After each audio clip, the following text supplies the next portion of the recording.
বসন্ত উৎসব কেমন হয় আমি জানি না, তবে আমার লাইফের জীবনে প্রথমবার আমি বসন্ত উৎসবে এসেছি। আর বসন্ত উৎসবে এসে আমি দেখে তো অবাক হয়ে গিয়েছি যে এত সুন্দর বসন্ত উৎসব হয়। হাজব্যান্ডের সঙ্গে গিয়েছি, হাজব্যান্ড আমি দাঁড়িয়ে আছি, আমরা খুব অবাক হয়ে দেখছি। আর আমরা খুব মানে কি বলি, এনজয় করছি ভীষণ। আমার তো প্রচণ্ড ভালো লেগেছে।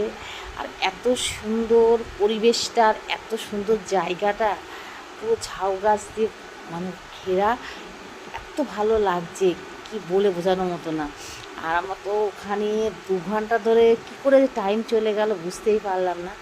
আমার এত ভালো বসন্ত উৎসব, একবার না আসলে বোঝাই যাবে না যে সত্যি এটা ভালো একটা বসন্ত উৎসব। বসন্ত উৎসব আদৌ যে এরকম হয় আমার জানা ছিল না, মুখে শোনা, এবার এটা চোখে দেখলাম। তোমরা একবার এসো, আসলে পরে তোমরা খুব এনজয় করবে, আনন্দ পাবে, এত ভালো লাগবে। তোমরা আবার একবার আসলে আবার আসতে চাইবে। দারুণ দারুণ, মুখে বলে বোঝানো যাবে না যে এত লোক, এত আনন্দ, কোনো ঝামেলা নেই, কোনো হই হুল্লোড় নেই। যে যার মতো যার যার স্বাধীনভাবে শেষে বসন্ত উৎসব ওখানে করছে। আর এই হোলির দিনে এত ভালো লাগে যে সব জায়গায় গেলে কেমন একটা ঝগড়া, অশান্তি, মারামারি লেগেই থাকে, কিন্তু এখানে কিচ্ছু নেই। এসো বন্ধুরা, ভিডিওটা কেমন লাগলো?